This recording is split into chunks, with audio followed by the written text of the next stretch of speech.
PCCಗೆ ಹೋಗ್ತಾ ಇದ್ದೀವಿ. ನಮ್ಮ ರಿಜ್ವಾನ್ಗೆ ಮತ್ತು ನಮ್ಮ ಸಲೀಮ್ಗೆ ರೆಸ್ಪಾನ್ಸಿಬಿಲಿಟಿ ಕೊಟ್ಟಿದ್ದು ಅವರು ಮುಖ್ಯಮಂತ್ರಿ ಮತ್ತು ನಮ್ಮ ಮಾರ್ಗದರ್ಶನದಲ್ಲಿ ಆದೇಶದಲ್ಲಿ ಅವ್ರು ಹೋಗಿ ಕೆಲಸ ಮಾಡಿ ನಮ್ಮ ಉಸ್ತಾದ್ನ ಪೈಲ್ಮಾನ್ ಕರ್ಕೊಬಂದಿದ್ದಾರೆ. ಅವರೆಲ್ಲ ಕುಟುಂಬದವರೆಲ್ಲ ಮೊದಲಿಂದನೂ ನನಗೆ ಆಪ್ತ. ಅವ್ರ ಮಗ ನಮ್ಮ NSC ಪ್ರೆಸಿಡೆಂಟ್ ಆಗಿದ್ದರು, ಅವ್ರ ತಮ್ಮ ಬ್ಲಾಕ್ ಪ್ರೆಸಿಡೆಂಟ್ ಆಗಿದ್ದರು, ಇವರು ಬ್ಲಾಕು. ನಾವೆಲ್ಲ ಮಾತಾಡಿದ್ದೀವಿ, ಚೀಫ್ ಮಿನಿಸ್ಟ್ರು ನಾವೆಲ್ಲ ಮಾತಾಡಿದ್ದೀವಿ. ನಿನ್ನೆ ರಾತ್ರಿ ಮಾತಾಡಿದ್ದು ಇವತ್ತು ನುಡಿದಂತೆ ನಡೆದಿದ್ದಾರೆ, ಮಾತು ಕೊಟ್ಟಿದ್ದಾರೆ. ನಮಗೂ ಕೂಡ ಅವ್ರ ಮೇಲೆ ಭರವಸೆ ಇದೆ. ಅವ್ರನ್ನೂ ಕೂಡ ನಾವು ಗಮನಿಸೋವಂಥದ್ದು, ಅವ್ರನ್ನ ಒಟ್ಟಿಗೆ ಬೆಳೆಸೋವಂಥದ್ದು ನಮ್ಮ ಜವಾಬ್ದಾರಿ ಕೂಡ ಇದೆ. ಆ ಕೆಲಸ ಮಾಡ್ತೀವಿ. ಈಗ KPCC ಆಫೀಸಲ್ಲಿ ನಮ್ಮ ಸುರ್ಜಿವಾಲ ಅವರಿದ್ದಾರೆ, CM, ನಾವು 3 ಜನ ಕೂತ್ಕೊಂಡು ಮಿಕ್ಕಿದ ವಿಚಾರ ಮಾತಾಡ್ತೀವಿ. PCCಗೆ ಹೋಗ್ತಾ ಇದ್ದೀವಿ.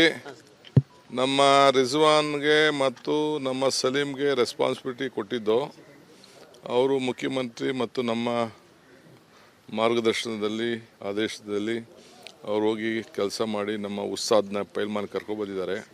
ಅವರೆಲ್ಲ ಕುಟುಂಬದವರೆಲ್ಲ ಮೊದಲಿಂದನೂ ನನಗೆ ಆಪ್ತ. ಅವ್ರ ಮಗ ನಮ್ಮ NSC ಪ್ರೆಸಿಡೆಂಟ್ ಆಗಿದ್ದರು, ಅವ್ರ ತಮ್ಮ ಬ್ಲಾಕ್ ಪ್ರೆಸಿಡೆಂಟ್ ಆಗಿದ್ದರು, ಇವರು ಬ್ಲಾಕು. ನಾವೆಲ್ಲ ಮಾತಾಡಿದ್ದೀವಿ, ಚೀಫ್ ಮಿನಿಸ್ಟ್ರು ನಾವೆಲ್ಲ ಮಾತಾಡಿದ್ದೀವಿ. ನಿನ್ನೆ ರಾತ್ರಿ ಮಾತಾಡಿದ್ದು ಇವತ್ತು ನುಡಿದಂತೆ ನಡೆದಿದ್ದಾರೆ, ಮಾತು ಕೊಟ್ಟಿದ್ದಾರೆ. ನಮಗೂ ಕೂಡ ಅವ್ರ ಮೇಲೆ ಭರವಸೆ ಇದೆ. ಅವ್ರನ್ನೂ ಕೂಡ ನಾವು ಗಮನಿಸೋವಂಥದ್ದು, ಅವ್ರನ್ನ ಒಟ್ಟಿಗೆ ಬೆಳೆಸೋವಂಥದ್ದು ನಮ್ಮ ಜವಾಬ್ದಾರಿ ಕೂಡ ಇದೆ. ಆ ಕೆಲಸ ಮಾಡ್ತೀವಿ. ಈಗ KPCC ಆಫೀಸಲ್ಲಿ ನಮ್ಮ ಸುರ್ಜಿವಾಲ ಅವರಿದ್ದಾರೆ, CM, ನಾವು 3 ಜನ ಕೂತ್ಕೊಂಡು ಮಿಕ್ಕಿದ ವಿಚಾರ ಮಾತಾಡ್ತೀವಿ.